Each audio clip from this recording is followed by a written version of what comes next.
Est-ce qu'il avait déjà tué avant, Monsieur Lerner? מר לרנר, האם קודם לכך כבר הרגת? לא, לא הרגתי אף אחת. לא. לא.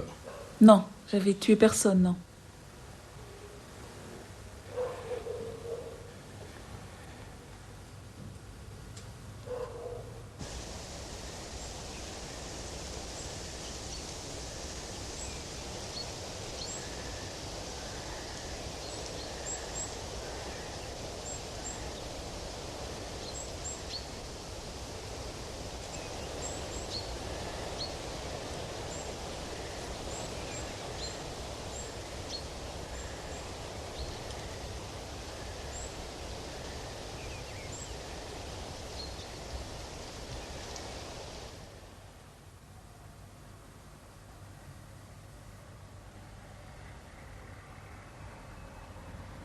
From an interview granted to me by Yehuda Lerner in 1979 during the shooting of Shoah, I have now made Sobibor October the 14th, 1943, 4 p.m. Sobibor occupies a crucial position in Shoah on the death camp uprising is referred to early on in the film by Jan Piwonski from Poland, who was assistant switchman at the station at the time. Piwonski witnessed the camp's construction on the arrival of the first convoy for the gas chamber. But contrary to the position adopted for Treblinka, Chelmno, or Auschwitz-Birkenau, no Jewish protagonists talked about Sobibor. All the same, I had shot a large amount of footage with Ada Lichtman and her husband, who both managed to escape during the uprising, and above all, with Yehuda Lerner, its emblematic hero, a surprising figure, and, as we shall see, a man of tireless and indomitable courage. The Sobibor uprising could not be a mere moment in Shoah. It deserved a film of its own, demanded to be treated individually. It is in fact a paradigmatic example of what I have referred to elsewhere as the reappropriation of power and violence by the Jews.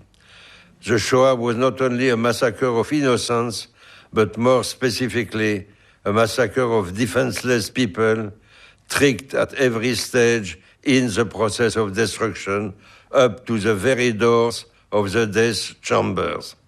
Justice must be done to a dual legend, the one claiming that the Jews allowed themselves to be led to the gas chambers without any premonitions or suspicions, and that their death was comfortable, and the other claiming that they put up no resistance to their executioners. Without mentioning the great rebellions, such as that of the Warsaw Ghetto, individual and collective acts of bravery and freedom were frequent in the camps and ghettos.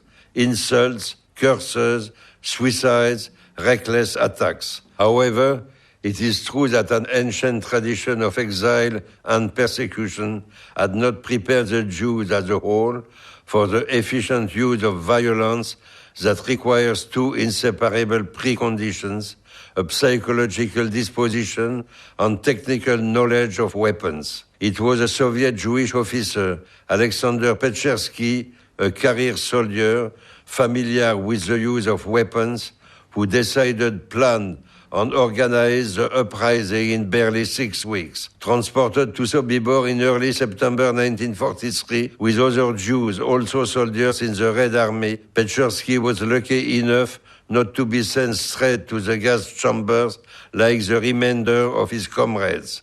Of the 1,200 people making up the group, the Germans selected around 60 men whom they urgently needed for hard labor and maintenance work. Their turn to die would come later, as was the case with the cobblers, tailors, goldsmiths, laundrywomen, and a few children too, who had been living for months or weeks in the section of the camp called Camp Number 1, Camp Number 2, where the gas chambers were, being the death camp as such adjacent to the first, and formed the slave labor serving the Nazis before being periodically eliminated in turn. Alexander Petchersky is no longer among us. Other participants in the rebellion are still alive, scattered around the globe. Yehuda Lerner speaks here for himself and the others, the living and the dead. To make this film, I wanted to follow the trail of Yehuda Lerner, and so I returned to Poland and Belarus, to Sobibor itself, where I had not set foot in more than 20 years. I was able to measure the passing of time. The station is even more dilapidated than it was in the past. A single train per day runs between Chelm and Vlodava. The ramp that more than 250,000 Jews descended, which was then a grassy embankment, has now been roughly coated with cement for the loading of timber. Yet the Polish government decided 5 years ago to build a small and touching museum with a red roof in Sobibor. Similarly, at Vlodava, the synagogue whose yard was used as a truck park in 1978 has also been turned into a museum and is now surrounded with pretty grounds and green lawns. But museums and monuments institute oblivion as much as remembrance. Let us now listen to Yehuda Lerner's living words.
ב-22 ליולי 1942 הוציאו אותנו מגטו ורשה, לאן לא ידעתי, אבל הביאו אותנו לאומשלג פלץ.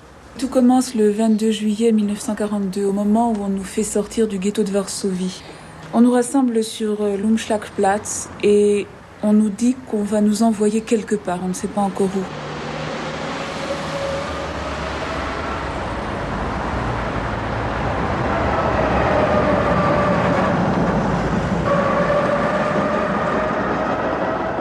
אומשלג פלץ, שהביאו את כל היהודים מהגטו, ושם חיכו ליהודים קרונות מסע, קרונות לסחורות, ושם העמיסו את כל האנשים לתוך הקרונות האלו. L'Umschlagplatz, c'est l'endroit où l'on rassemblait les juifs. À cet endroit se trouvaient des wagons de marchandises dans lesquels on introduisait tous les juifs qu'on voulait déporter.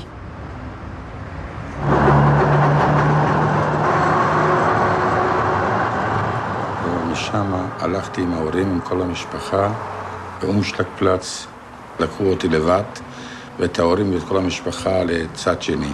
Je suis encore avec mes parents, avec ma famille, mais très vite nous sommes séparés. On m'envoie d'un côté, ma famille de l'autre, et dès lors je suis seule. אמא ואבא, אח ואחות. את ההורים יותר לא ראיתי. אחר כך נוודע לי שלקחו אותם לטרבלינקה. Ma mère, mon père, mon frère et ma sœur, je l'ai su par la suite, ont été déportés à Treblinka.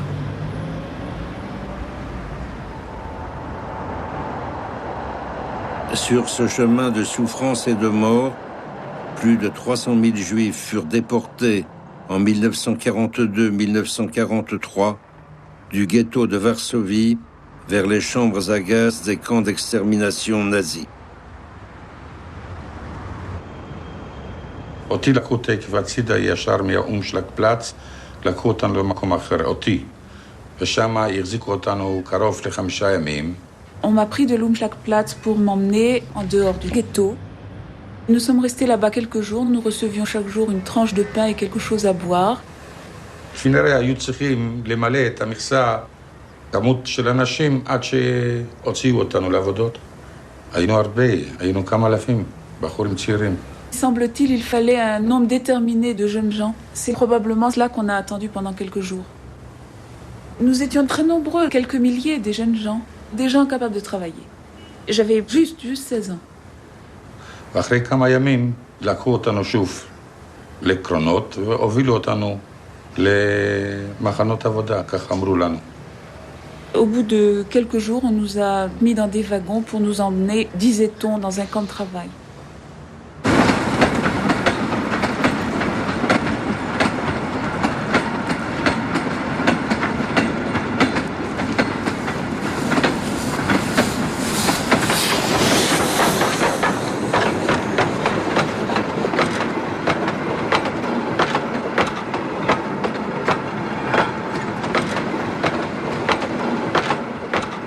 הובילו אותנו בקרונות, שבוע ימים, לא ידענו לאן מובילים אותנו.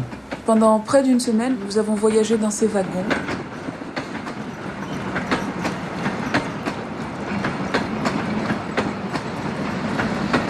Chaque jour, on nous donnait un peu d'eau par la porte. Avant de nous mettre dans les wagons, on nous avait distribué à chacun une miche de pain.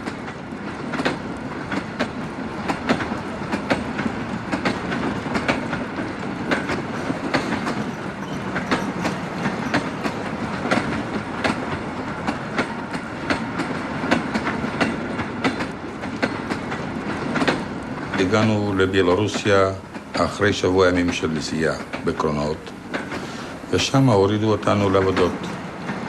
Nous sommes arrivés en Biélorussie et on nous a débarqués pour le travail.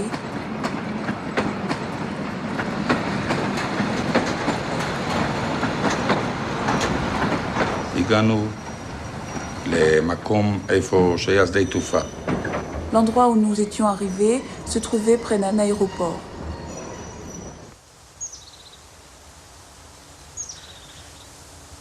ואני לא זוכר בדיוק, אבל זה היה שדה תעופה, ואנחנו עבדנו שמה בבניין, בנינו בניינים.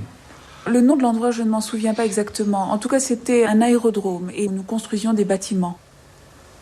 Les conditions étaient très dures, très peu à manger. Les Allemands sur place tiraient sur les Juifs sans raison. Et en particulier les pilotes, lorsqu'ils rentraient le soir, s'enivraient et s'amusaient à tirer sur les Juifs, à la tête en général.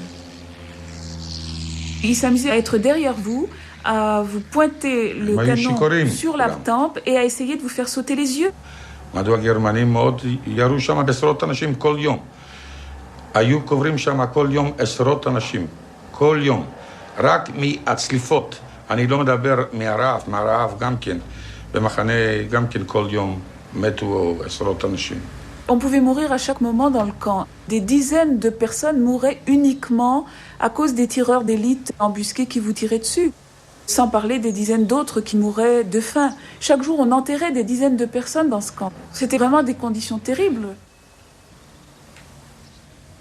ראיתי איך שהמצב מתחיל להיות גרוע. אמרתי, היה לי חבר טוב. אמרתי, במקום למות מרעב, בוא נברח מהמחנה. Quand j'ai vu combien la situation était mauvaise, je me suis dit qu'il fallait absolument sortir de là. J'avais un ami à qui j'ai dit « Enfuyons-nous. Quoi qu'il nous arrive, ce sera mieux que de mourir ici de faim. » Nous sommes restés cachés jusqu'au soir. ובערב ברחנו דרך הגדרות העיל, הצלחנו לעבור את הגדרות, קראנו קצת את הבגדים והמשכנו ללכת בשדות. Le soir venu, nous avons passé la barrière de fil barbelé en déchirant nos vêtements et nous avons ensuite pénétré dans les champs.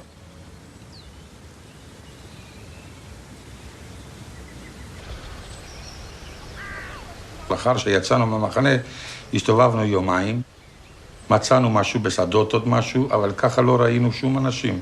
Nous avons marché pendant 2 jours entiers sans rencontrer personne. C'était des choses que nous avions trouvées dans les champs que nous nous sommes contentés de manger. ילדים שלנו אזרחים, אבל היה לנו מספר פה אדום לבן ומספר אישי. Nous avions des vêtements civils, mais qui portaient un numéro sur un fond rouge et blanc, un numéro personnel.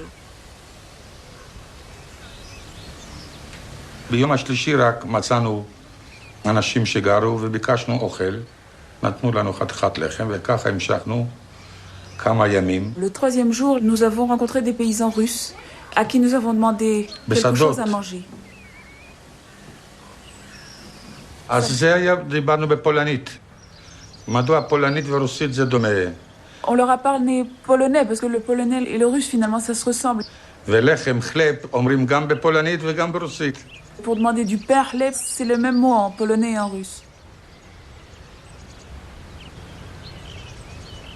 וככה המשכנו כמה ימים. Donc ce 3e jour, les Russes nous ont donné à manger. Nous avons ensuite continué à marcher dans les champs.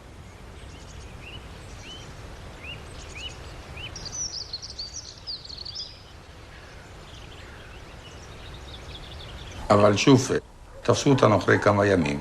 Au bout de quelques jours, les Allemands nous ont repris.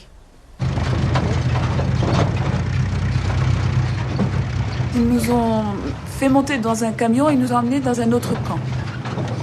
היות שהביאו אותנו למחנה השני, היהודים שאלו, יש לכם מזל שלא הרגו אתכם במקום? זה כנראה היה מזל שלי והחבר. הביאו אותנו למחנה שני. Les Juifs dans le second camp nous ont dit « Comment est-ce possible que les Allemands vous aient pris sans vous fusiller sur place ?» C'était או probablement שתולים בני, notre או chance. שתלו אנשים, או שירו בן, ככה זה הלך שם. Parce que là-bas, c'était très simple. Ou on pendait, ou on fusillait tout de suite. Je sais pas, probablement c'était ma chance, notre chance.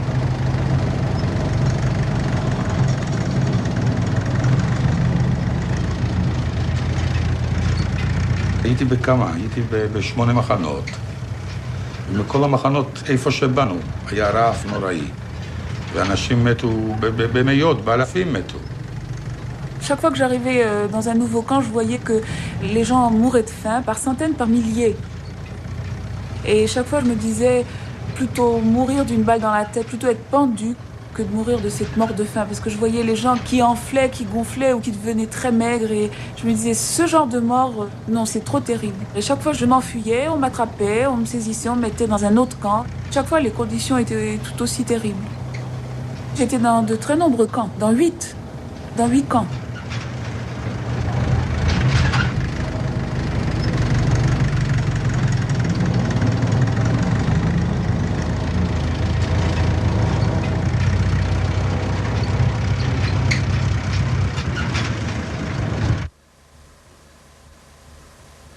Il s'est évadé de 8 camps. Il a été dans 8 camps en Russie, il s'est évadé de 8 camps. היית ב8 מחנות ומכל מחנה ברחת? כן, Oui, כן. oui. En combien de temps? תוך כמה זמן?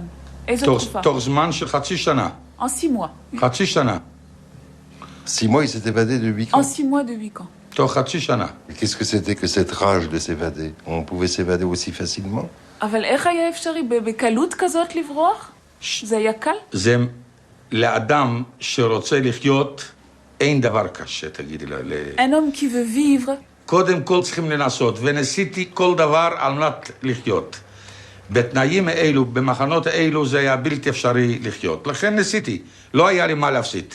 לא היה לי מה להפסיד. un homme qui veut vivre, pour lui, rien n'est difficile. Quand j'ai vu que dans ces camps, dans ces conditions, ça n'était plus vivre, je me suis dit, j'ai plus rien à perdre.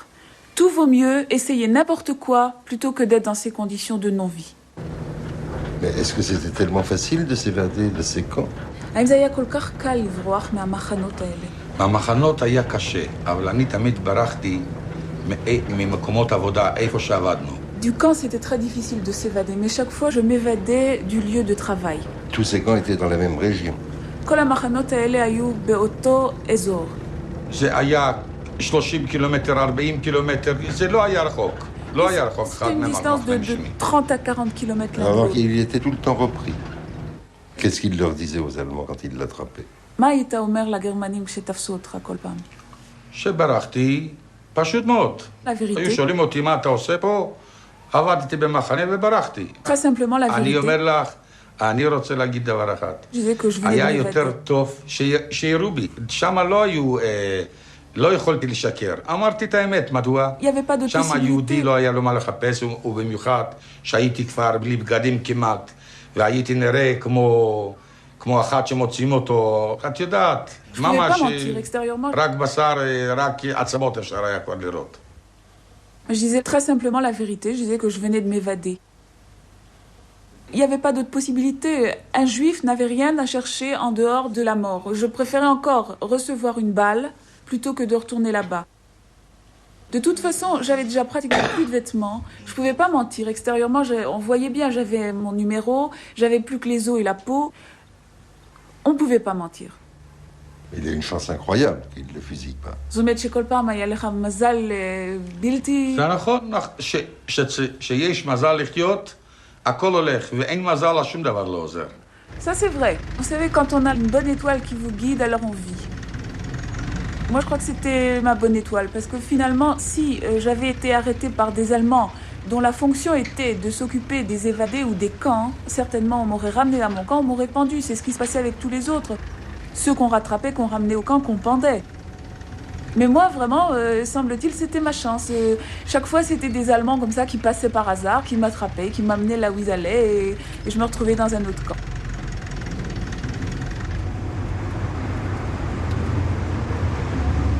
מהמחנה האחרון שברחתי, והייתי גם כן עם אותו הבחור תמיד ברחתי, עם אותו החבר. תפסו אותנו גם כן, גרמנים, ונסענו כמה שעות, והגענו לעיר מינסק. ואז באמת ראיתי שאנחנו נמצאים בעיר. Je m'évadais toujours avec le même ami. Lorsque les Allemands nous ont attrapés après notre dernière évasion du dernier camp, après un voyage de quelques heures en voiture, nous nous sommes retrouvés dans la ville de Minsk. Et je me suis rendu compte que là, on était déjà dans une ville.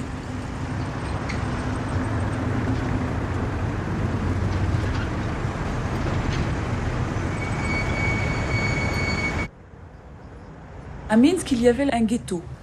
Les Allemands nous ont enfermés dans une pièce fermée à clé. Et au bout de quelques heures d'attente, on nous a conduits devant deux hommes qui faisaient partie du Judenrat de Minsk. Et il y avait aussi un policier juif du ghetto. Les Allemands nous ont remis à eux avec l'ordre de nous conduire au ghetto. Lorsque les Juifs du ghetto de Minsk nous ont vus, ils ont été vraiment stupéfaits parce qu'on avait l'air de cadavres ambulants. Les gens du Judenrat nous ont dit « Vous n'arriverez jamais à survivre ici parce que dans le ghetto, toute personne qui n'est pas capable d'aller chaque jour au travail meurt de faim. »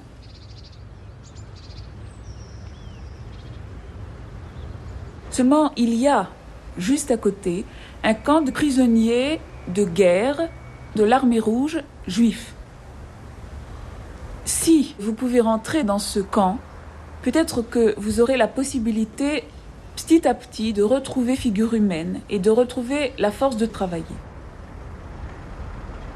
הביאו אותנו למחנה הזה, אנחנו היינו במצב גרוע מאוד. היה לנו, אלפי קינים היה לנו על הגוף. Nous étions dans un état déplorable, היינו ממש כמו שאומרים, להכניס לקבר. couvert de milliers de poux. קיבלו אותנו במחנה הזה, מחנה השבויים, ושם היה יהודי מפולין שהוא היה אחראי על המחנה הזה של השבויים. Nous avons été accueillis שאל אותנו מאיפה אנחנו, סיפרנו לו, אמר בסדר, אני אקבל אתכם. par un prisonnier. הכניסו אותנו לאמבטיה, זאת אומרת, עשו לנו, הורידו לנו את כל הבגדים, והכניסו אותנו לתוך המחנה הזה. אחרי כמה ימים אני חליתי בטיפוס במחנה הזה. Nous étions donc dans un état déplorable, couvert de milliers de poux. On nous a amenés dans le camp de prisonniers de guerre russes, juifs. Nous avons été accueillis par un prisonnier qui nous a demandé d'où nous venions, qui nous étions. Nous lui avons dit. Il a dit très bien, je vous prends sous ma protection. On nous a déshabillés, on nous a fait prendre un bain. Et nous avons passé quelques jours dans ce camp. Et au bout de quelques jours, j'ai été atteinte du typhus. J'ai donc passé quelques semaines malade dans un baraquement qui servait d'hôpital. On pouvait recevoir là-bas une nourriture à peu près potable et ça m'a permis de guérir. Les prisonniers du camp sortaient chaque matin, emmenés par des Allemands, pour travailler à l'intérieur de la ville de Minsk. Lorsque j'ai guéri du typhus, j'ai senti que je retrouvais un peu mes forces et à ce moment-là, j'ai demandé à partir moi aussi au travail. On était nombreux dans ce camp, on était 1200. Ce qui veut dire que les Allemands, quand ils avaient remporté des victoires sur l'armée rouge et fait des prisonniers, séparaient les prisonniers de guerre juifs des autres prisonniers soviétiques. זאת אומרת שכאשר הגרמנים ניצחו את הצבא האדום ולקחו אסירים שבויים, הם עשו סלקציה בין היהודים... נראה שלפני שהביאו את החיילים האלו עשו סלקציה, נוודא להם שהם יהודים, והביאו אותם לחוט, ואלו היו ממש רק יהודים במחנה הזה. ומה ששמעתי אחר כך, שהייתי במחנה הזה, סיפרו שיהודים, מי שהיה יהודי, הפרידו בין החיילים הרוסים, Oui, il semble que ça a été comme ça, puisque de toute façon, dans ce camp, il n'y avait que des juifs. On m'a raconté par la suite que lorsque les Allemands faisaient des prisonniers, ils demandaient qui était juif. Et ceux qui étaient juifs étaient mis à part et emmenés, par exemple, dans ce camp.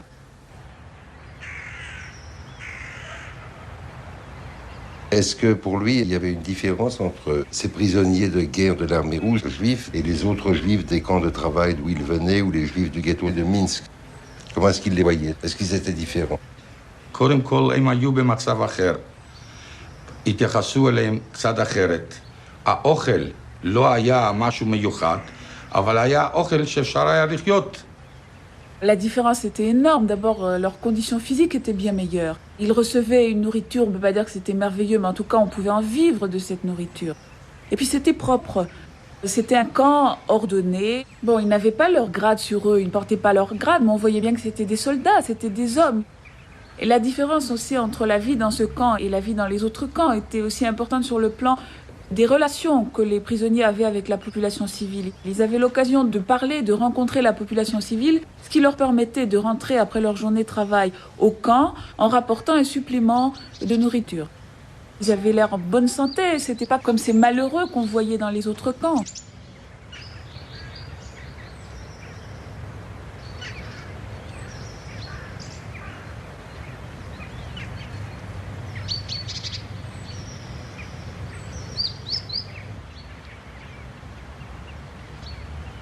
En russe et en yiddish, avec des variantes. Mémoire lumineuse dans les temps éternels pour les 5000 juifs assassinés de la main des plus sanglants ennemis de l'humanité, les bourreaux allemands fascistes. 2 mars 1942.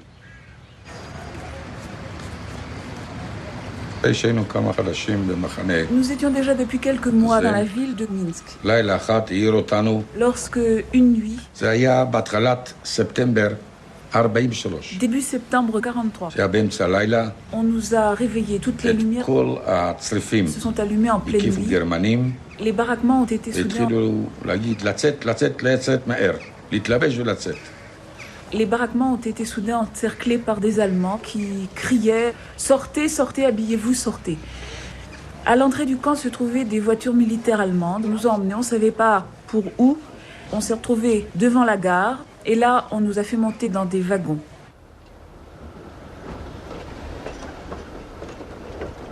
אבל ראינו שזה, נוסף לזה, שהכניסו אותנו לקרונות, ראינו שמביאים גם כן יהודים מהגטו. Au moment où on nous a fait monter dans les wagons, on s'est rendu זה compte... כבר היה לקראת בוקר, וראינו שמביאים עוד יהודים מהגטו, ראינו לפי הסימנים שזה היה להם, הסימן של היהודי. On s'est rendu compte vers l'aube qu'on amenait également des juifs du ghetto de Minsk. On s'en est rendu compte parce qu'ils portaient l'étoile. Donc on savait que c'était des gens du ghetto. השבויים ריכזו בכמה קרונות.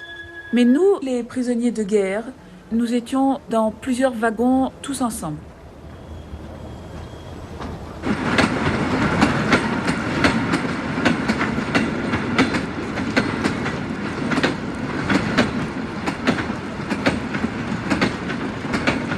Pendant 5 à 6 jours, nous avons roulé sans savoir très bien vers où. Et nous sommes arrivés en Pologne, à Lublin. הביאו אותנו למחנה, אנחנו לא ידענו איפה זה, אבל אחר כך נודע לנו שזה היה מחנה השמדה לפולין, בלובלין, מיידנק. À Lublin, on a su par la suite que se trouvait là un camp d'extermination, Majdanek.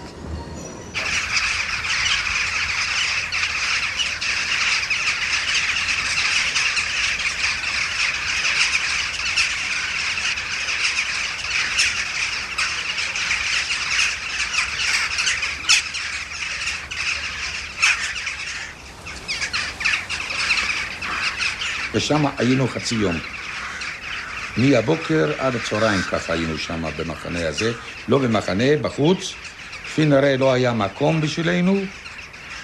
והתחלנו, המשכנו לנסוע. Nous avons passé une demi-journée environ là-bas, un peu à l'extérieur du camp. Il semble qu'il ne devait pas y avoir de place pour nous. Alors nous avons repris la route. נסענו עוד 2-3 והגענו לחלם. Après 2-3 heures de voyage, nous sommes arrivés à Chelm.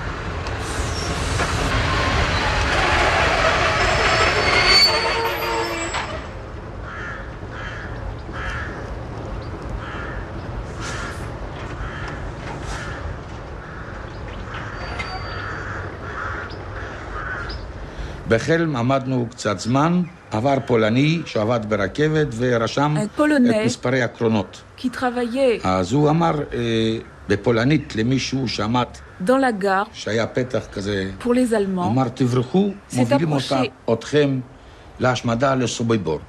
Et en polonais a dit à un des juifs qui était près d'une petite lucarne, il lui a dit « Enfuyez-vous, on va vous emmener à Sobibor ». הוא רשם את המספרים של הקרונות. Il était là ואז הם קראו מהר, אז אני שאלתי אותו מה יש, אז הוא עוד הספיק, היות שהוא כבר עמד ללכת, אז הוא אמר תברחו, היות שמובילים אתכם לסוביבור, לשריפות. Comme mes camarades ne comprenaient pas le polonais, on m'a appelé pour que j'essaye de comprendre et le polonais était déjà en train de s'éloigner. Il était là en fait pour inscrire les numéros des wagons. Et il a eu le temps tout juste de me dire « Enfuyez-vous parce qu'à Sobibor, on vous emmène pour vous brûler ». C'est ça que j'ai pu encore attraper.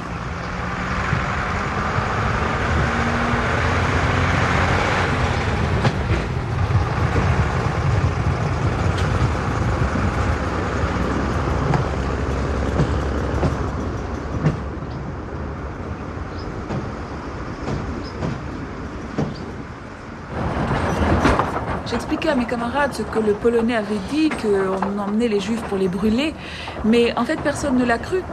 On l'a pas cru. On a continué à rouler. À ce moment-là, on aurait pu s'évader. Pourquoi ? Parce qu'en fait, comme il fallait bien faire nos besoins, on avait avec un couteau fait un grand trou dans le plancher du wagon.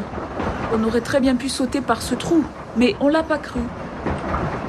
On pouvait même pas se rendre compte qu'on emmenait des gens pour les brûler. On n'avait encore jamais entendu parler de ça.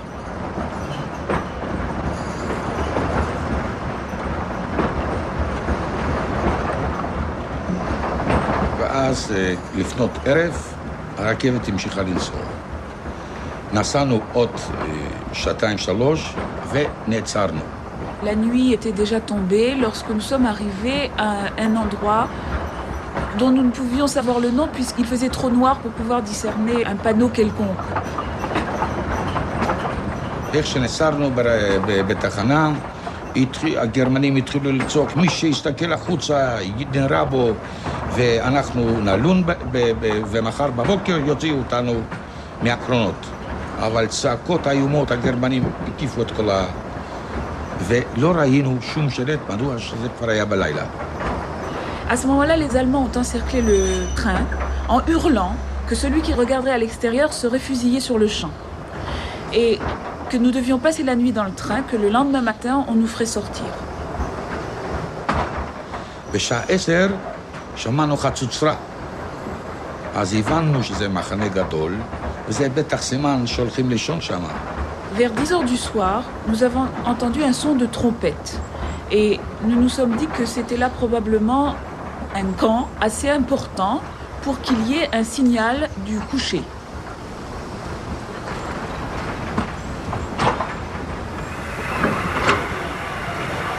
ישבנו כבר חצי לילה, לא ישנו, חיכינו כבר לראות איפה אנחנו.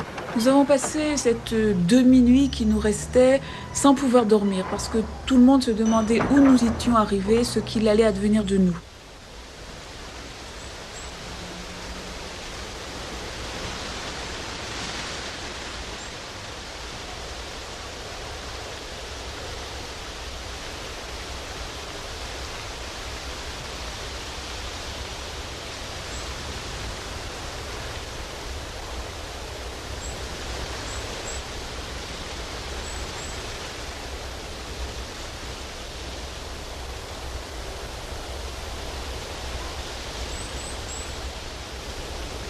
התחיל לעיר בבוקר, הסתכלנו, ראינו שלט, כתוב סוביבור. Au matin, nous avons pu enfin lire le nom de l'endroit où nous nous trouvions, Sobibor. אמרנו, אוי, הפולני הזה בטח דיבר אמת, אבל זה כבר היה מאוחר. מדוע זה היה בוקר ואי אפשר היה כבר לברוח? Et là, nous avons compris que le Polonais disait la vérité. Mais c'était trop tard. On ne pouvait déjà plus s'enfuir.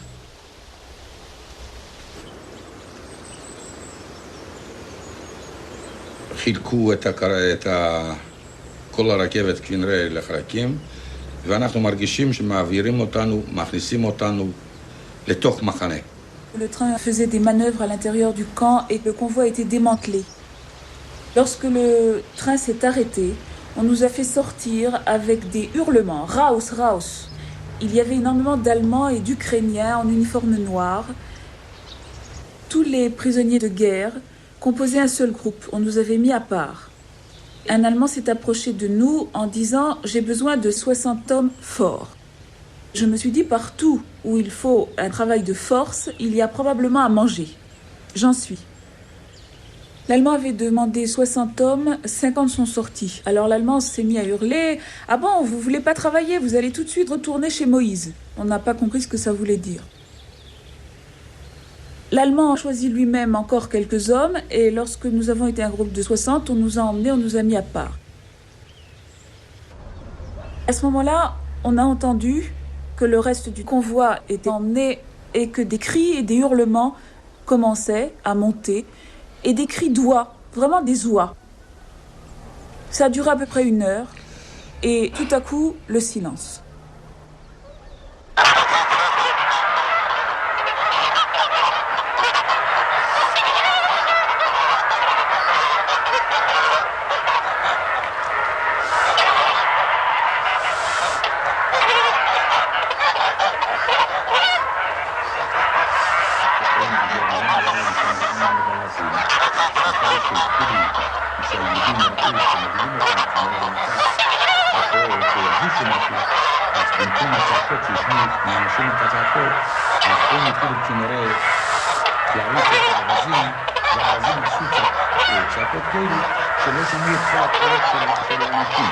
On nous a dit par la suite que les Allemands avaient un troupeau de plusieurs centaines d'oies. Et au moment où on emmenait les Juifs et où ils commençaient à hurler, les Allemands probablement faisaient courir les oies dans tous les sens afin que les oies se mettent à crier elles aussi et que les cris des oies couvrent le cri des hommes.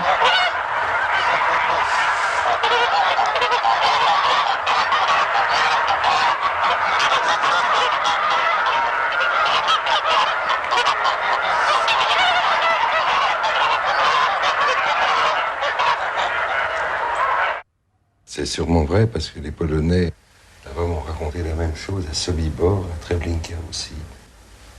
Les Juifs criaient comme des oies quand on les gazait. זה לא נכון, זה היה ככה. אחר כך במחנה סיפרו לנו שהם מגדלים שם כמה מאוד אווזים שהובילו את היהודים מהצעקות שלא ישמעו. אז האווזים כנראה היו מתחילים לגרש את האווזים, והאווזים, כמה מאוד אווזים, הצעקות שלהם עלו על הצעקות של אנשים. C'était d'autant plus vrai que c'était de vrais oies. C'était vraiment des troupeaux d'oies élevés spécialement pour ça, pour pouvoir couvrir les cris des hommes au moment où les hommes criaient. מדוע? אלא היו תמיד באים כמה אלפי אנשים במכה אחת.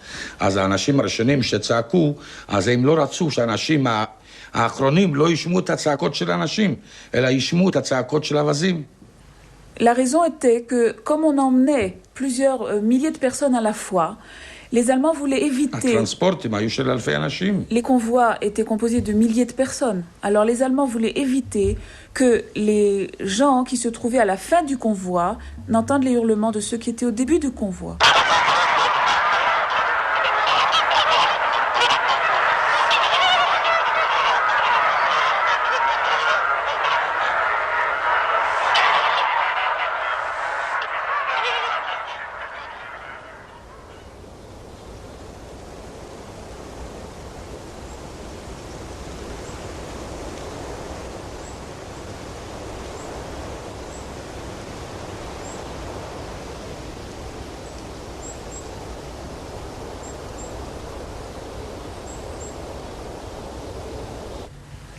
Il a donc entendu ces cris d'oie et puis après, le silence, c'est bien ça.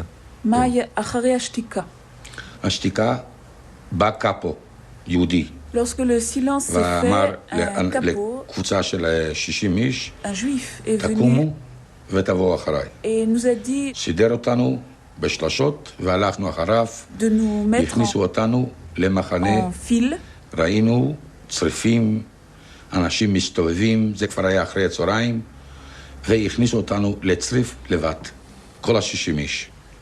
Lorsque le silence s'est fait, un capot, un juif est venu et nous a dit de nous mettre en file.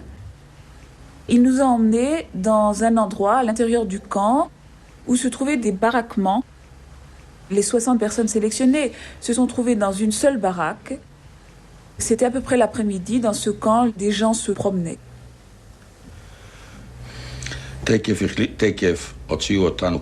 Lorsque nous nous sommes retrouvés dans le baraquement, לא סמיכות, אבל סמיכות שאנחנו כבר לא ראינו אותם שנים, אבל מה זה הסמיכות האלו, כל הדברים האלו, זה היה כבר של האנשים, של הטרנספורטים. On nous a donné des vêtements neufs. וקיבלנו כל הציוד, וקיבלנו גם כן, הביאו אותנו למטבח, des vrais vêtements. נתנו לנו אוכל טוב, מצוין, כמה שרצינו.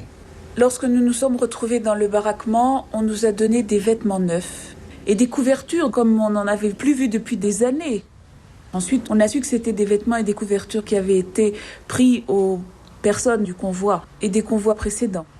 Lorsqu'on était propre et habillé, on nous a emmenés à la cuisine. On nous a donné une nourriture excellente, autant qu'on voulait. On est ressorti et on a commencé à parler aux Juifs.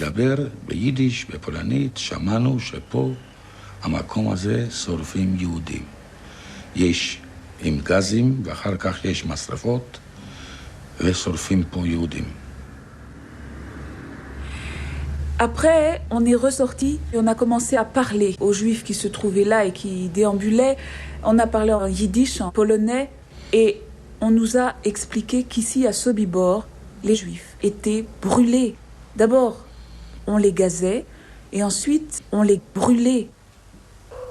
Et là, on a compris que de Sobibor, personne ne sortait plus vivant. On nous a d'ailleurs dit qu'on ne pouvait pas s'enfuir d'ici.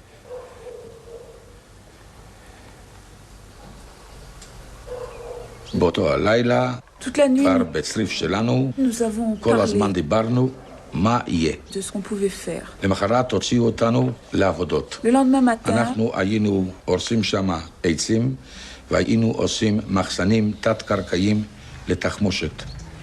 toute la nuit, nous avons parlé de notre sort et de ce qu'on pouvait faire.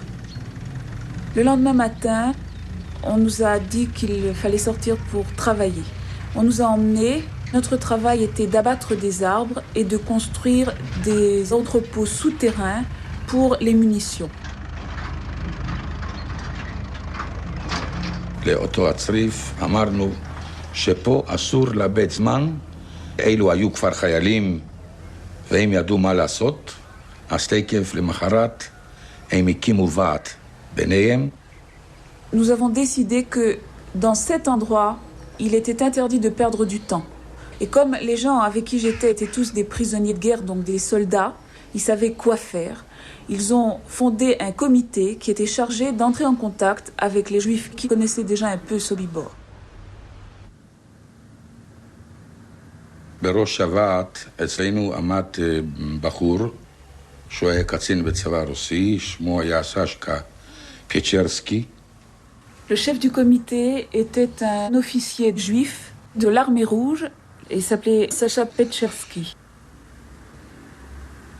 Après avoir pris des contacts avec les gens de Sobibor, il nous a ramené l'information suivante. 2 révoltes précédentes avaient échoué. La première fois, on avait brûlé un groupe de 50 personnes. Et la seconde fois, les Juifs qui s'étaient révoltés avaient essayé de creuser un tunnel, avaient également échoué. Et nous avons compris que si nous voulions avoir une chance de réussir, il fallait garder notre mouvement secret, que très peu de personnes devaient être au courant, et que notre seule chance était de tuer les Allemands.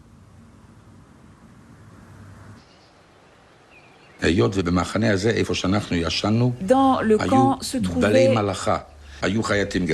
des cordonniers. היו סנדלרים לגרמנים, היו סנדלרים לאוקראינים. היו צורפים שם שהגרמנים שהיו יוצאים לחופשות, היו עושים טבעות של זהב, של יהלומים.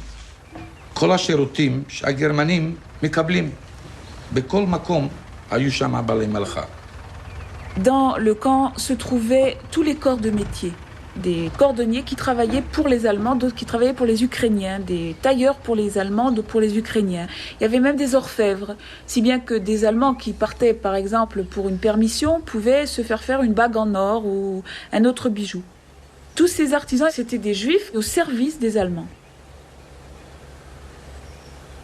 Nous avons déterminé un emplacement dans lequel nous avons décidé de construire une nouvelle baraque. L'idée était de dire qu'il y avait un certain nombre de menuisiers dans le camp et que nous avions donc besoin d'une nouvelle baraque pour ce corps de métier, les menuisiers. Nous avons reçu l'autorisation de construire cette baraque.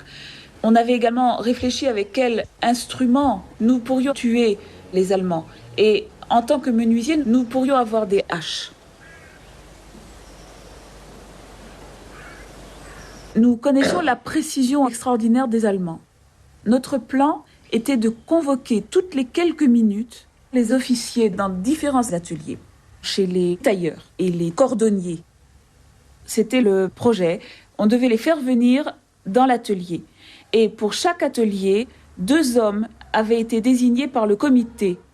Ils étaient chargés de prendre contact avec l'artisan juif responsable de chaque atelier. Par exemple, moi et un de mes camarades, nous allions par groupe de 2, devions nous rendre dans l'atelier des tailleurs. Le tailleur devait convoquer à 4 heures un Allemand et nous devions attendre cet Allemand. Comment est-ce que le tailleur était sûr que l'Allemand viendrait à 4 heures? Il le convoquait sous quel prétexte? איך החייט ידע שהגרמני יבוא בשעה 4 ומה היה התמריץ? הוועדה שלנו קבעה עם הוועדה של אנשים Nous מאלו. devions convoquer, par exemple, אצלנו בחייטים, הגרמני שאני הרגתי היה שמו גרשיץ, הוא היה אחראי על האוקראינים. עשו לו מעיל חורפי, פרווה, מעיל אור, אבל מלמטה פרווה. אז אמרו לו, קבענו את התאריך של המרד ב-14 לאוקטובר בשעה 4. le tailleur devait הזמינו convoquer. את הגרמנים לשעה הזו. בכל מקום הזמינו אותו בהפרש של כמה דקות. Par exemple, dans l'atelier où moi je me trouvais, l'atelier des tailleurs, notre tâche était de tuer un Allemand qui s'appelait Greschitz, qui était responsable des Ukrainiens, du camp. Et on lui faisait sur place un manteau de cuir qui était doublé de fourrure. Donc, il devait venir à 4 heures pour un essayage. Et nous avions fixé l'heure de la révolte dans l'ensemble du camp pour le 14 octobre à 16 heures. Tous les Allemands devaient être convoqués dans différents ateliers à la même heure. Est-ce qu'il y avait une raison précise pour que la révolte soit fixée à cette date? הייתה סיבה מיוחדת שקבעתם את המרד באותו יום. כן, היות שהיו שם ילדים שעבדו בקנטינה, ואצל הגרמנים היו שופוצס, שמעו שעומדים לחסל את המחנה. ואז אמרנו שהם צריכים משהו יותר מהר לעשות את זה, אחרת עומדים לחסל את המחנה, אז כנראה גם אנחנו נושמט. לכן החלטנו מה שיותר מהר וקבענו התאריך הזה, ב-14 לאוקטובר. Oui, il y avait des enfants qui travaillaient à la cantina. La cantine? קנטינה וגם אצל הגרמנים בתוך הבתים היו מנקים להם את כל הדברים. Et également, certains de ces enfants se rendaient dans les maisons où habitaient les Allemands pour leur nettoyer les chaussures. Par ces enfants qui avaient entendu une information disant que le camp devait être très rapidement, entièrement détruit, nous avons décidé, après avoir entendu cette information, qu'il fallait agir le plus vite possible parce que si nous attendions trop, nous risquions nous aussi d'être exterminés avec l'ensemble du camp. Il s'est passé finalement très peu de temps entre leur arrivée à Sobibor au début de septembre et la révolte, puisque la révolte était le 14 octobre. Ils ont agi très vite. זאת אומרת, היה מעט זמן בין הזמן שהגעתם לסוביבור לבין המרד. זאת כל הפעולה. כן, זה היה סך הכל, היינו קרוב ל6 שבועות. 6 שבועות היינו שם. Oui, en tout, nous, enfin, depuis mon arrivée, 6 semaines en tout se sont écoulées. ואז ביום חמישי, לכל אותם המקומות, נכנסו 2 אנשים עם גרזנים. השחזנו את הגרזנים טוב טוב. החבר שלי ואני, אנחנו היינו צריכים להיות אצל החייטים, והיו צריכים לבוא 2 גרמנים בשעה 4:01, וב-4:05 היה צריך לבוא גרמני השני. Dans l'atelier des tailleurs, nous étions, moi et mon ami, prêts avec des haches que nous avions très bien aiguisées. Et notre tâche était de tuer un Allemand qui avait été convoqué pour 16 heures et un second Allemand qui devait arriver à 16h05. Combien d'hommes devaient participer? כמה גברים היו צריכים להשתתף בטבח? זאת אומרת, מאיתנו. C'est-à-dire des juifs. Oui, bien sûr. כן. אנחנו היינו בכל אותם המקומות איפה שהוזמנו הגרמנים. כמה? היינו מעל 20 איש. Plus de 20. Nous étions répartis dans tous les endroits où nous pouvions convoquer des Allemands. Ils avaient été choisis selon quels critères?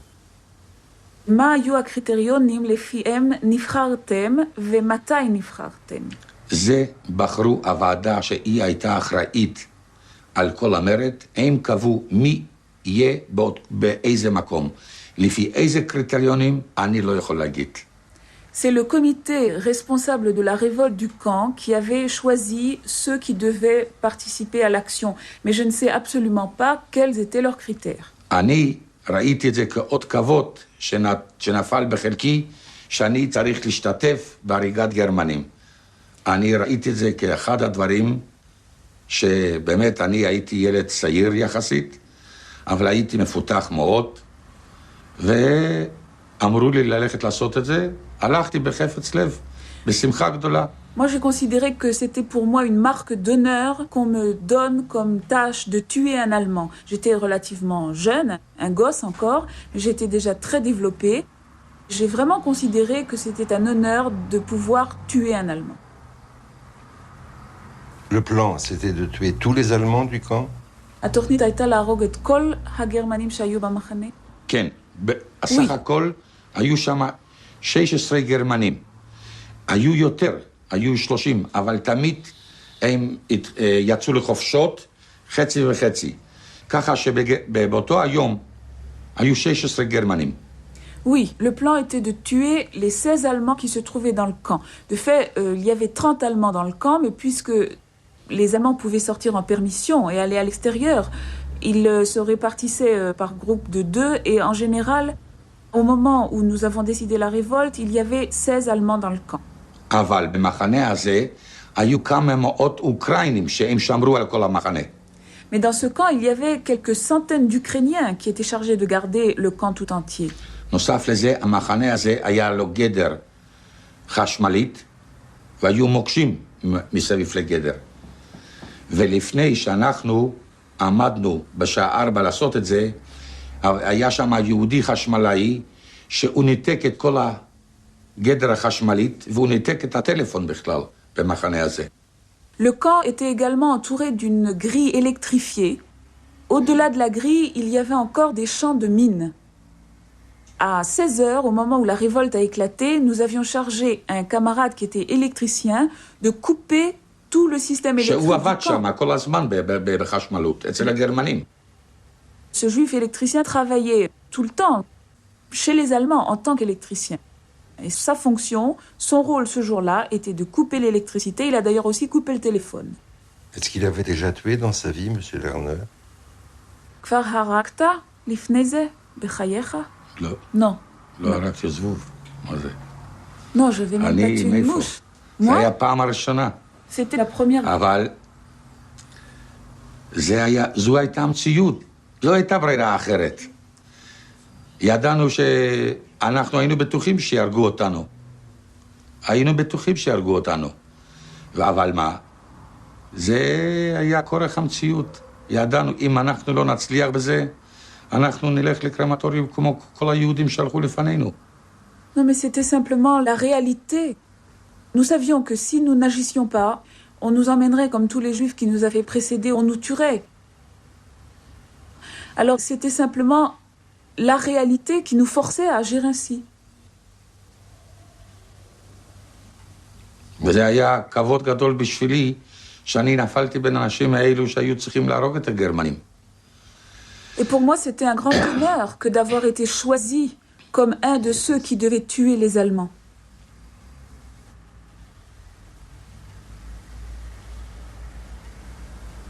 Est-ce que l'idée de tuer lui faisait peur? היה מפחיד מאוד. לא ידעתי אם אני אעמוד במבחן הזה. אבל המציאות מביאה את אדם למצב כזה, שמתי שאדם אין לו מה להפסיד, הוא מוכן לעשות הכל על מנת להציל את חייו.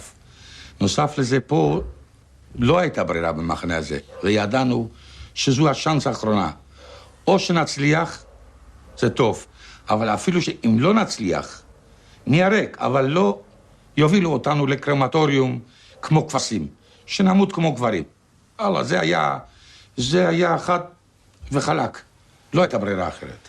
Bien sûr que j'avais très peur de cette idée de tuer, mais parfois la réalité force l'homme à agir d'une certaine façon, même si ça n'est pas la façon qu'il aurait choisie.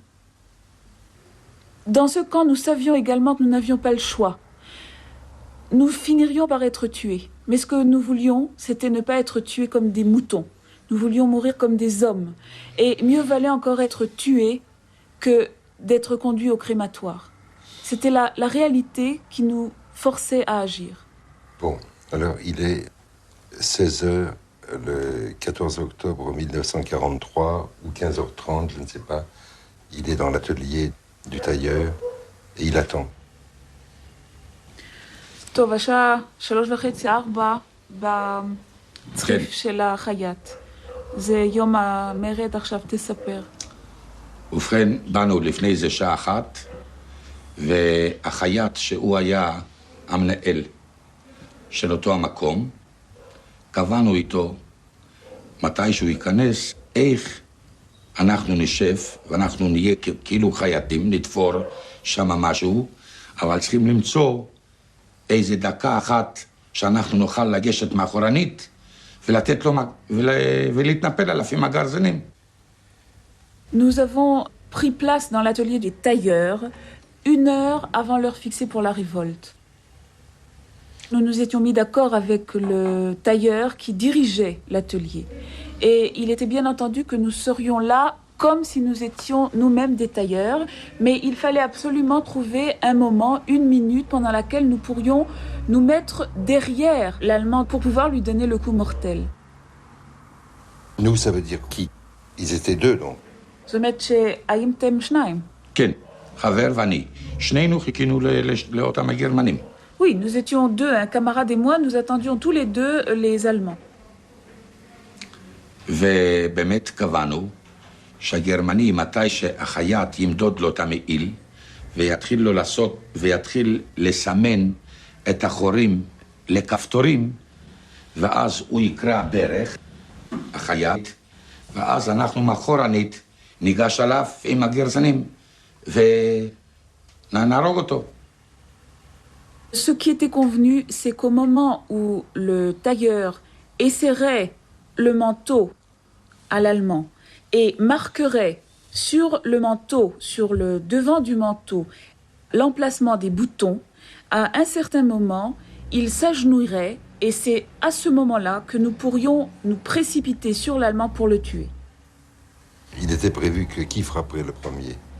מה קבעתם? מי היה צריך לתת את המכה הראשונה? קבענו שהחייל, החבר שלי, הוא היה חייל, הוא יישב הראשון ואני יישב על ידו, וקבענו שהחייט יוביל אותו למצב כזה שהוא יהיה הראשון, החבר שלי.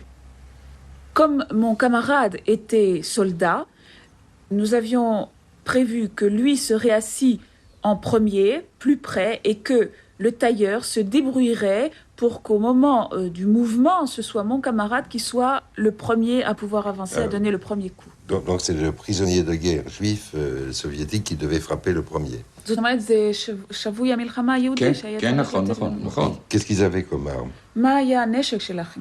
גרזנים. דאש. גרזנים שהשחיזו אותם במסגריה. מדוע אנחנו עבדנו בתור נגרים? Des haches qu'on avait ou qu'on venait déguiser dans l'atelier de menuiserie. Parce que nous avons prétendu être des menuisiers, nous travaillions dans l'atelier de menuiserie. Elles étaient comment ces haches? איך היו הגרזנים? מה זאת אומרת, איך היו כמו כל גרזנים, לא גדולים יותר מדי, קטנים, של נגרים, אבל היו מאוד חדים. השחיזו אותם והיה להב כמו סכין גילוח, ממש. Qu'est-ce que ça veut dire comment étaient les haches? Comme toutes les haches, elles n'étaient pas spécialement grandes ni... Bon, elles étaient relativement petites d'ailleurs et surtout elles étaient très aiguisées. On les avait aiguisées à tel point qu'elles étaient comme des lames de rasoir. ואז בשעה 4 היה צריך להיכנס הגרמני הראשון אצלנו. לפני 5 דקות לפני 4 ראינו דרך הצריף שגרמני שני כבר מובילים את הסוס שלו בחזרה, נראה כבר אחת. אנחנו ראינו את זה דרך החלון. ואני ישבתי, לקחתי מעיל עליי ועשיתי את עצמי שאני תופר כפתור, ובין הרגליים החזקנו את הגרזנים. אבל המעיל כיסה את כל חלק הזה שאי אפשר היה לראות שום דבר. À 4 heures, qui était l'heure prévue pour l'entrée de l'Allemand dans notre bâtiment, ou même plus exactement à 4h moins 5, nous avons vu par la porte de la baraque qu'on ramenait le cheval d'un Allemand d'une autre baraque, ce qui était le signe que l'Allemand dans l'autre baraque avait déjà été exécuté. À ce moment-là, mon camarade et moi, nous étions déjà assis dans l'atelier du tailleur et nous travaillions. Moi, j'avais sur moi un manteau qui couvrait mes genoux et je faisais semblant, enfin, je cousais des boutons. Sous le manteau, entre les genoux, étaient cachées les haches. ואז בשעה 4, לפני 4 ראינו שגרשיץ בא, הגרמני שהוזמן למדידה. À 4 heures, l'Allemand que nous attendions, qui devait venir pour les essayages, Greschitz, est entré. 4 heures précises. בשעה 4, ב4 בדיוק כמו שעון. exact, comme une montre. על זה אנחנו עשינו את כל התוכניות. מדוע ידענו שהגרמנים דייקנים? C'est d'ailleurs sur cela que nous avions fondé tout notre plan, parce que nous savions que les Allemands étaient très ponctuels. אם זה לא היה ככה, זה לא היה יוצא לפועל שום דבר. רק בגלל זה שהם דייקנים אנחנו הצלחנו. Et c'est seulement parce que les Allemands sont très ponctuels que nous avons réussi. Si seulement ce jour-là, ils n'avaient pas été ponctuels, tout aurait échoué. ואז בשעה 4 נכנס גרשיץ לחדר, הוריד את האקדח ושם אותו על השולחן, והוא ניגש למדידה, והוא נעמד בדיוק שאני הייתי הקרוב הראשון עליו. זאת אומרת, שאני קבענו שהחבר שלי יהיה הראשון. מדוע? הוא היה חייל ואני לא הרגתי עוד אף אחד. פתאום יצא שאני הייתי יותר קרוב עליו. Et lorsque Greschutz est entré, il s'est avancé, a retiré sa ceinture qui contenait son pistolet, il a posé son pistolet sur la table et il s'est avancé de telle sorte que tout à coup il s'est trouvé juste à côté de moi. Et nous avions prévu que c'était mon ami qui devait être le plus proche, et mon ami était un soldat, tandis que moi, j'avais encore jamais tué personne. Et il se trouve que l'Allemand était juste à côté de moi. Il était comment, Greschütz? איך היה גרשצ'וץ? גרשיץ היה גבוה, לפחות עם לא הרבה, אבל 1.90-1.95, רחב כזה, בריא. אני ראיתי אותו, כשישבתי את עמד להגיד, אני הייתי מאובן. חשבתי שאני לא אוכל לזוז. גרשצ'וץ c'était... אני הכרתי אותו מלפני זה, שראיתי אותו, אבל שרואים אותו בדיוק על ידך, מפלצת כזו, אתה מקבל פחד. אתה מקבל פחד. Enfin, je peux pas très bien dire, il devait avoir 1m90. Enfin, c'était vraiment quelqu'un de très grand, avec des larges épaules. זה היה הר, גבוה, זה משהו לא נורמלי. Vraiment, quelqu'un d'énorme, de grand, tout à fait exceptionnel, une grande stature. Et je le connaissais déjà, je l'avais déjà vu avant. Mais être comme ça, juste à côté, vous dire la vérité, j'étais pétrifiée. Quand on est juste à côté d'un monstre pareil, vraiment, on est empli de terreur. Est-ce qu'il avait un pressentiment, Greschütz? האם לדעתך לגרשצ'וץ היה כאילו תחושת שיקרה משהו? לא. לא. הוא לא חלם בחלום שלו הכי ורוד, שזה יכול לקרות במחנה כזה, דבר כזה. מדוע? הגרמנים היו כל כך בטוחים במחנה הזה, וכל אחת היה לו ביטחון עצמי, לאחר ששרפו שם מאות אלפי יהודים. לא חלמו שזה יכול לקרוא לו משהו, דבר כזה. Non. Même dans ses rêves, Greschütz n'aurait pas pu imaginer une chose pareille. Vous savez, les Allemands dans ce camp se sentaient tellement sûrs, ils avaient une telle assurance après avoir tué des centaines de milliers de Juifs. Ils ne pouvaient même pas imaginer une telle chose. מדוע במחנה הזה Dans ce camp, היה כל כך משומן אצל הגרמנים. הכל הלך בפחד, בריצות, בצעקות. ואנחנו היינו כאילו המסכנים. לא כאילו, אנחנו היינו באמת המסכנים. לכן הם לא חלמו על זה. ויש להגיד הודות לכל שהכל נעשה במחתרת, פרט לכמה בעלי מלאכה וכמה אנשים, עד הרגע האחרון, האנשים לא ידעו במחנה שעומד לפרוץ מרד. vous comprenez, dans ce camp, pour les Allemands, tout marchait comme sur des roulettes, tout était huilé. Ils hurlaient, ils couraient, ils semaient la terreur à l'intérieur de ce camp. C'était nous les pauvres, enfin les malheureux. On était d'ailleurs, de fait, des malheureux. Donc les Allemands ne pouvaient même pas imaginer que quelque chose changerait de notre côté. Des centaines de milliers de gens étaient passés par ce camp. Donc, Greschütz se trouve devant lui au lieu d'être devant son camarade. גרשצ'וץ נמצא לידך, ובמקום להיות ליד החבר נכון. שלך. הוא היה קרוב יותר אליי. Il מטר, était מטר à וחצי. 1 mètre et demi à peu près de moi. ואז באמת כבר הגענו למצב, Il avait וקבענו donc été עם החייט convenu. שהוא יקרא ברך, באותו הזמן שהוא יתחיל לסמן לו את החורים לכפתורים, צריכים להתחיל לתת לו מכה. ואז הוא עמד יותר אליי עם הגב.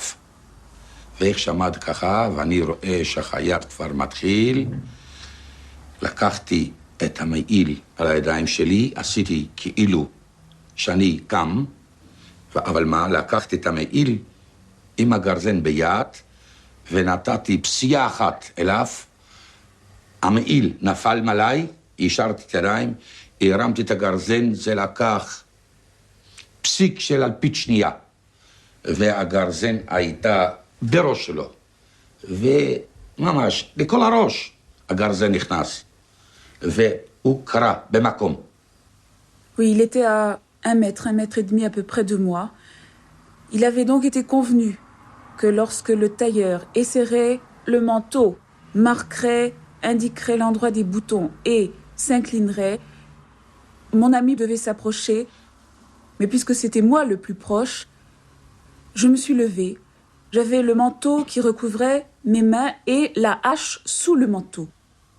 Alors je me suis levée, j'ai laissé tomber le manteau, j'ai pris la hache, j'ai fait un tout petit pas vers lui, et tout a duré peut-être un millième de seconde. זה הלך, זה פסיק של לא יודע איך להגיד, של כמה שניות. C'était même וזהו זה. tellement rapide, je peux même pas vous imaginer. C'était un quart de millième de seconde, et tout s'est fini. J'ai pris la hache, ונפל. et il a laissé échapper un grand cri, et il est tombé. Et j'avais levé la hache, et je l'avais abattu sur sa tête d'un coup, toute la hache sur sa tête d'un coup. Il a frappé sur le crâne. À la goulgolette. על הראש ממש, לחצי. הגרזן נפל לו בדיוק בחצי ראש. כל הראש נפתח, ממש. La hache est entrée exactement au milieu de son crâne. Je peux dire que je lui ai coupé le crâne en deux. זה היה, לא יודע איך זה קרה, אבל זה היה באמנות ממש כאילו שהייתי מומחה לזה. Je peux pas voir. הצלחתי. Je sais même pas comment ça s'est passé. C'est comme si j'avais fait ça toute ma vie. Si j'avais été spécialiste, j'ai coupé exactement à cet endroit, et j'ai réussi. ואז Il הבחור, lui a complètement fendu le crâne. קומפלט, ממש, נפל. Complètement. Il est tombé. קרח, אמר, ונפל. ואז הבחור השני Mon קם camarade וגם est כן venu. נתן לו מכה עם הגרזן, וידענו שצריך בעוד כמה דקות, צריך להיכנס שני. תקף האנשים שעבדו שם, לקחו את הגופה וזרקו אותו, היה שם שולחן גדול, איפה שהחייטים היו מגהצי והכל, והיה להם הרבה מעילים של הגרמנים מתחת לשולחן, זרקו את הגופה וכיסו אותה עם המעילים של הגרמנים. Ça a duré vraiment un quart de seconde. Donc j'ai frappé. Il a faibli, il s'est écroulé, il est tombé. Et mon camarade est venu, il a donné un deuxième coup. Et à ce moment-là, les gens qui travaillaient dans l'atelier sont venus pour essayer de retirer le cadavre, puisque nous savions qu'un deuxième Allemand devait entrer immédiatement après. Combien était-il? כמה הייתם? שניכם והחייט? כן, לא, עבדו שם עוד כמה, היו עוד כמה חייטים וכמה סנדלרים. Il y avait encore d'autres tailleurs et d'autres cordonniers. בעלה של עדה היה בצריף הזה. Le mari d'Ada travaillait dans cet בעלה atelier. של עדה. Le mari d'Ada. Oui, je sais. Dans cet atelier, donc, tous les gens qui étaient là se sont précipités pour faire disparaître le cadavre de Greschitz. Et vous savez, dans les ateliers de tailleurs, il y a une table sur laquelle les tailleurs repassent les vêtements qu'ils viennent de terminer. Alors là, il y avait une table sous laquelle se trouvait une pile de manteaux prêts déjà pour les Allemands. On a tiré le corps vers cette table et on l'a enfoui sous la pile de manteaux des Allemands. Il y avait du sang. Vayad dam, הרבה דם. beaucoup de sang. האנשים שעבדו שם, תקף, התחילו להוריד את כל הדם ושמו שמיכות על הרצפה. Oui, les gens qui travaillaient là-bas ont immédiatement nettoyé tout ce sang et ont mis des couvertures sur le plancher. ותוך כמה דקות רחצנו את עצמנו, הורדנו את המילים, וכאילו שלא קרה שום דבר. Il nous a fallu quelques secondes seulement pour nous laver, enlever nos manteaux, nous rasseoir à notre place comme si rien ne s'était passé. Le deuxième Allemand devait venir à quelle heure? באיזו שעה היה אמור לבוא הגרמני השני? ב-4:05 דקות. À 4h05. ב-4:05 דקות. 4h05. כן. זה לקח, כל הסיפור הזה, לקח חצי דקה. Je crois que toute cette histoire a duré une demi-minute. Inimaginable. קשה להאמין. זה לא להאמין, אבל הכל היה תלוי במהירות ובדייקנות. אנחנו ידענו שרק על ידי דייקנות של הגרמנים אנחנו יכולים להצליח. וזה באמת הלך כמו שעון. Oui, c'est vrai que c'est inimaginable, mais tout dépendait de la ponctualité des Allemands et de notre rapidité. Et d'ailleurs, les Allemands ont été ponctuels et tout a marché comme une montre. Qui devait tuer le deuxième Allemand? מי היה אמור להרוג את הגרמני השני? שנינו, באותו המקום. שנינו. Nous deux, חיכינו au même endroit. לגשני. On attendait. On ובאמת attendait le אחרי second כמה Allemand. Allô? אחרי כמה דקות, À 4h05 exactement, אנחנו כבר יושבים שוב, ונכנס הגרמני השני, le second Allemand entre. מתחיל לעשות, מתחיל לדבר, צריכים כבר לסיית פה, זה מלוכלך הצריף הזה, וצריכים לעשות סדר פה, ובזמן שזרקו את גרשיץ מתחת לשולחן, היד כפי נראה בלטה החוצה, הייתה מכוסה, אבל בלטה החוצה, והוא דרך עם הרגל על היד. אז הוא של וסדס, והוא עומד ככה, ומסתכל. ואיכשהו ככה של וסדס, ניגש הבחור השני, מאחורנית, פח, כבר עם הגרזן. À 4h05 exactement, le second Allemand entre, regarde autour de lui, fait des réflexions que l'endroit est vraiment très sale, qu'il faut déjà penser à chauler les murs et mettre un peu d'ordre dans tout cela. Et il s'avance, il regarde autour de lui et à ce moment-là, Greshitz, qui avait été caché sous la pile de manteaux, mais dont le bras dépassait, probablement nous n'avions pas fait attention et sa main sortait encore de la pile de manteaux. Et cet Allemand, en marchant, marche sur la main de Greshitz. מדוע? שדורכים על יד, אפילו שזה מכוסה, אבל מרגישים משהו שזה לא בגד. Peut-être que même la main était recouverte, mais lorsqu'on marche sur une main, on se rend bien compte qu'on n'a pas marché sur un vêtement. Alors l'Allemand a commencé à crier « Was ist das? Was ist das? Qu'est-ce que c'est ?» Et immédiatement, mon camarade a bondi et lui a donné un coup. ונשכב גם כן, ואני גם כן הגשתי, גם כן נתתי לו עוד מכה, ונתתי לו מכה, אז המכה שלי יצאה בדיוק על השיניים שלו. אז יצא ככה ניצוץ כזה, חתיכת אש ממש. שזה אני לא אשכח לעולמים, את יודעת, וממש נבלתי. Sous le coup, l'Allemand s'est effondré et là je me suis précipitée pour lui donner un second coup. Je m'en souviendrai, je crois, toute ma vie.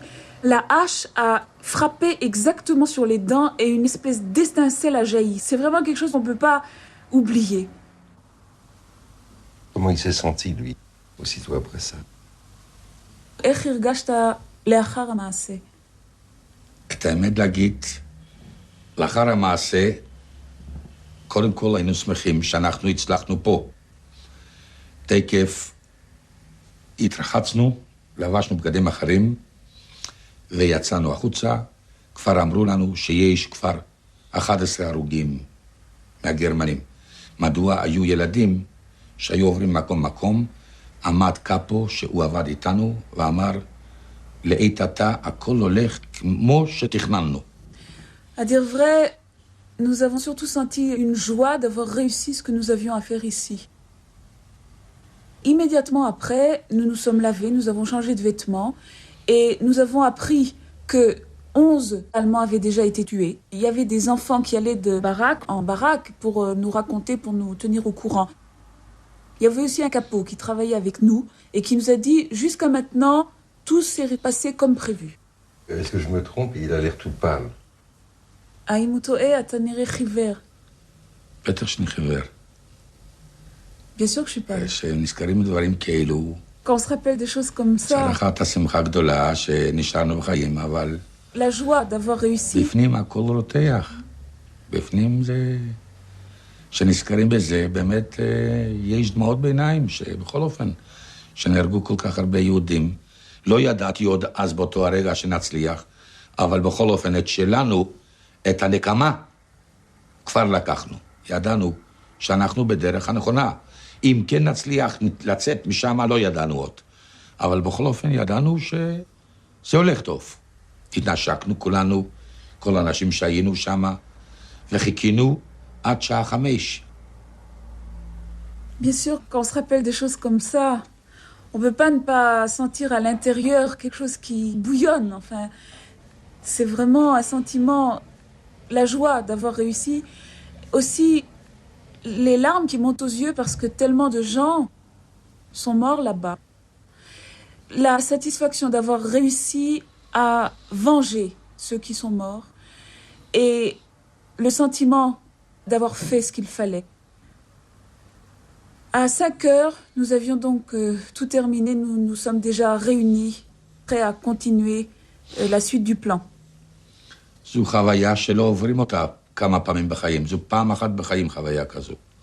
חוויה של חיים ומוות. savez, une expérience de la sorte, ça se vit qu'une seule fois dans la vie. C'est l'expérience de la vie et de la mort. Est-ce qu'il lui est arrivé de tuer depuis? Mais אז קרה לך להרוג? לא. Non. הרגתי. כן, הייתי אחר כך בפרטיזנים ובצבא הרוסי. אבל אז לחמת עם נשק נגד נשק. אבל שם היית לא בן אדם. אנחנו היינו לא בני אדם. אנחנו היינו אפילו לא תת בני אדם בתקופה ההיא. Si, enfin, j'ai tué en tant que soldat, en tant que combattant, puisque j'ai fait partie des partisans, mais là-bas, c'était pas la même chose. Là-bas, on était des combattants face à des combattants avec des armes. Tandis que dans le camp, on n'était même pas des humains, même pas des sous-humains. On savait plus ce qu'on était. C'était un sentiment indescriptible. לחמנו חייל נגד חייל עם נשק. זה היה מלחמה אחרת, אבל שם זו לא הייתה מלחמה, שם זו הייתה השמדה. Après, c'était soldat contre soldat, arme contre arme. C'était un autre genre de guerre. Tandis que là... שם לקחו בני אדם ועשו מהם חיות, אפילו לא חיות. Là-bas, c'était l'extermination, c'était pas la guerre. Là-bas, c'était prendre des gens et en faire des bêtes sauvages, même pas des bêtes. לא בני אדם ולא מספרים, שום דבר לא היינו. Ni des êtres humains, ni des numéros, on n'était déjà plus rien. שהגעתי למצב כזה שהרגנו בתקופה כזו גרמנים כאלו שהם השמידו והרסו הכל מה שהלך מידיהם, ואתה מצליח להרוג גרמנים כאלו, בטח ששמחה בלב. Arriver à tuer à ce moment où l'on tue un Allemand qui vient de réaliser des choses de la sorte, d'exterminer des centaines de milliers de gens, bien sûr qu'on ressent une joie dans le cœur.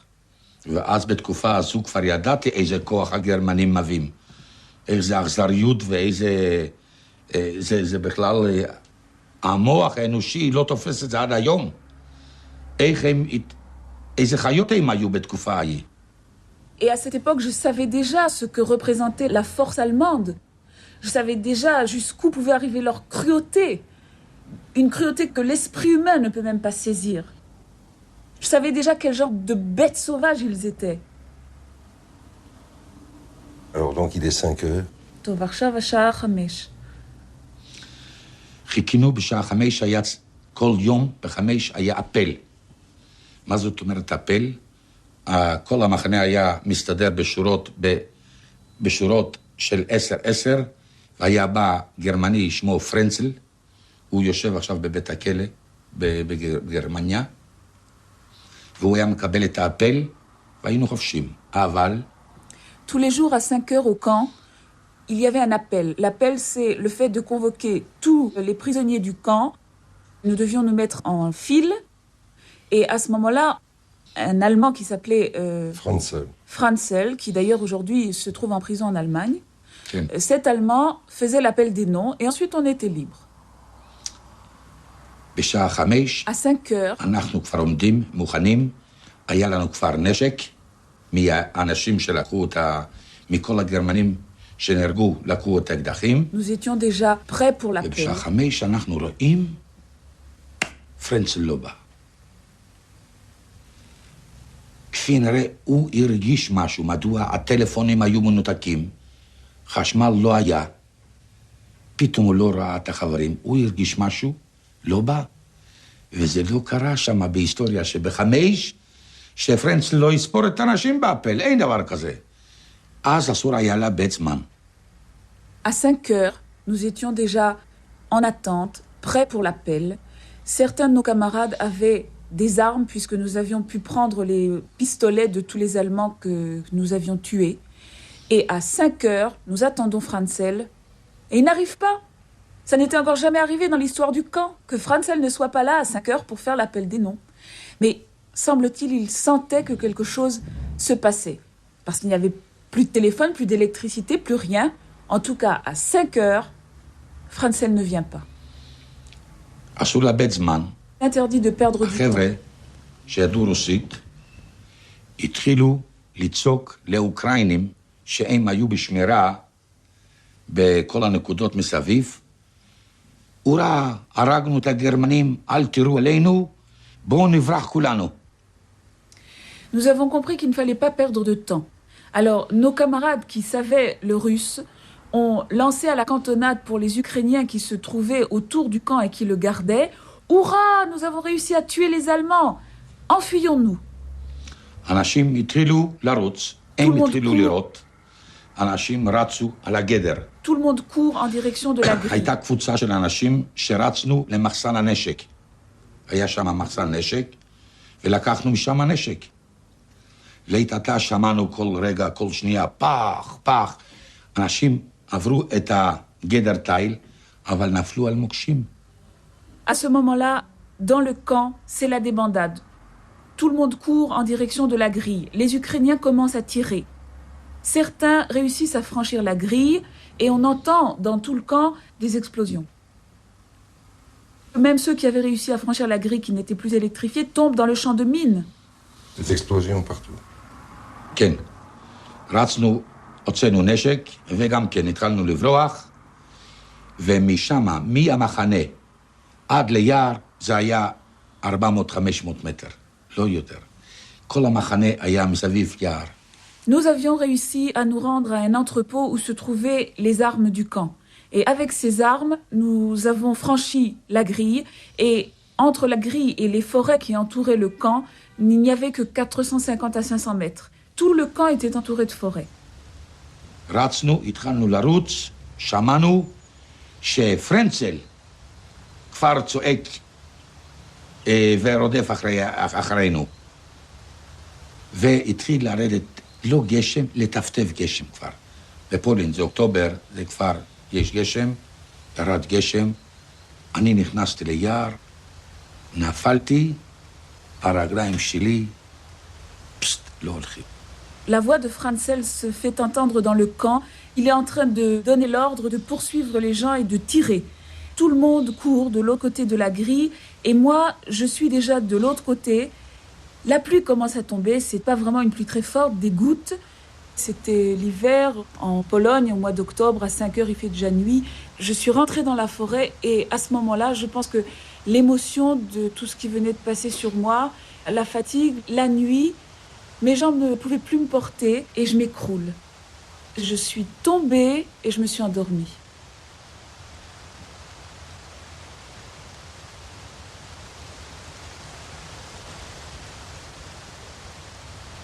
On arrête là. C'est trop beau quand il dit qu'il s'est effondré dans la forêt. La suite est une aventure de la liberté. Les installations de mort et les chambres à gaz furent détruites par les Allemands dans les jours qui suivirent immédiatement la révolte. Plus aucun convoi n'arriva en gare de Sobibor. Là-bas au moins, un terme était mis à l'extermination. Transport à destination du camp d'extermination de Sobibor, en provenance du gouvernement général de Pologne, c'est-à-dire de la partie de la Pologne non annexée au Reich.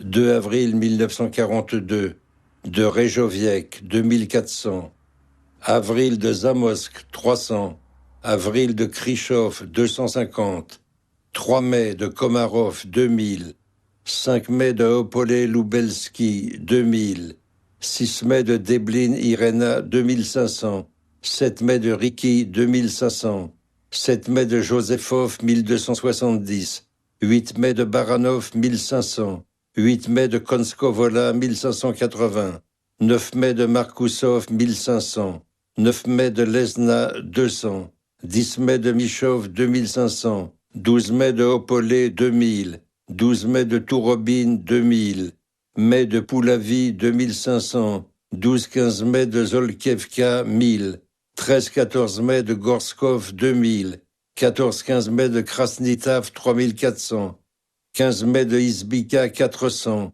15-16 mai de Zamosk encore, 5000, 18 mai de Ziedlitche, 630, 21-23 mai de Chelm, 2300, 23 mai de Vlodava, 1200, 25-30 mai de Chelm encore, 1500, mai de Lizobiki, 500, mai de Vavolnika, 500. Mai de Krasnitchin, le chiffre n'est pas donné. mai de Roudnik, chiffre inconnu, mai de Visokier, 1000, mai de Tchikov, inconnu, mai de Krasnitav, inconnu, mai de Stav, 800, 1er de juin, de Roubiechov, 3049, 2 juin de Belzec, 1000, Belzec devait être engorgé sûrement, 2 juin de Doubienka, 2670, 6 juin de Krasnitchine, 800, 7-9 juin de Roubiechov, 500, 8 juin de Graboviec, 1200, 10 juin de Ouchanier, 1650, 10 juin de Biala-Podlaska, 3000,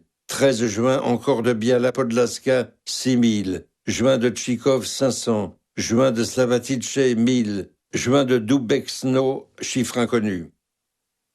1942 toujours, juin de Olchoviec, chiffre inconnu, de Pavlov, inconnu, de Savine, inconnu, de Krisvoviersba, inconnu, de Krasnitchine, inconnu, 29 juin de Maïdanek, 5000, 24 juillet de Vlodava, 100, juillet de Helm, 300, 10 août de Rejoviec, 2000, 10 août de Zolkievka, 1000, 6 septembre de Ousriki, chiffre inconnu, 8 septembre de Ritchi Vol, 69, 1er 5 octobre de Poudjassov, 150, 8 octobre de Izbika, 1500, 10 octobre de Rejoviec, 2400, 11 octobre de Loubartov, 3000, octobre de Voslavice, 1200, 22 octobre de Ziedlitse, 500, 22-30 octobre de Piaski-Izbika, 5000, 23 octobre de Lejna, 3000, 24 octobre de Vlodava, 5000, 27-28 octobre de Relm encore, 3000, 28 octobre de Roubiechov, 2000, 30 octobre de Vlodava, 500, octobre de Belzitche, Bishava, 7000, 2 novembre de Relm, 10 000, ça c'était la grande liquidation sûrement. 2 novembre de Izbika, 1750, 6 novembre de Relm, chiffre inconnu, 6 novembre de Stav, 800, décembre de Dubechno, 650, 1943, janvier de Izbika, 750, janvier de Relm, on ne sait pas, février de Relm, 300, février de Zamosk, 500, 4 avril de Izbika, 300, 28 avril de Izbika, 200, 29 avril de Lesna, 200, 30 avril de Vlodava, 2000, 1er 7 mai de Vlodava, 150, 22 mai de Lvov, on ne sait pas, 26 juin de Belzec, 306, 4 juillet de Lvov, on ne sait pas, 8 août de Debika, 2000, 1943, août de Bialystok, on ne sait pas, août-septembre de Zamosk, 800, 10 septembre de Roouza, on ne sait pas, 20 septembre de Bialystok, on ne sait pas, 25 septembre de Travniki, on ne sait pas, 20 octobre de Treblinka, plus de 100. Transport à destination du camp d'extermination de Sobibor en provenance de l'étranger. 1942, de avril à juin, protectorat de Bohême-Moravie, 6000. De avril à juin, en provenance d'Allemagne et d'Autriche, 10 000. De avril à octobre, en provenance de Slovaquie, 24 378. 1943, 5-6 mars, en provenance de Hollande, Westerbork, 1105. 6 mars, de France, 71. 11 mars de France, 200. 13 mars de Hollande, 1105. 18 mars de France, on ne sait pas. 20 mars de Hollande, 964. 26 mars de Hollande, 1250. 31 mars d'Allemagne, on ne sait pas. 2 avril de Hollande, 1255. 9 avril de Hollande, 2020. 16 avril de Hollande, 1204. 21 avril d'Allemagne, Berlin, 938. 23 avril de Hollande, 1166. 25 avril de France, 2000. 30 avril de Hollande, 1204. 7 mai de Hollande, 1187. 14 mai de Hollande, 1446. 21 mai de Hollande, 2511.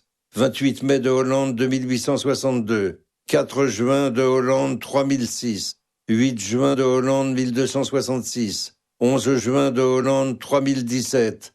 2 juillet de Hollande, 2397.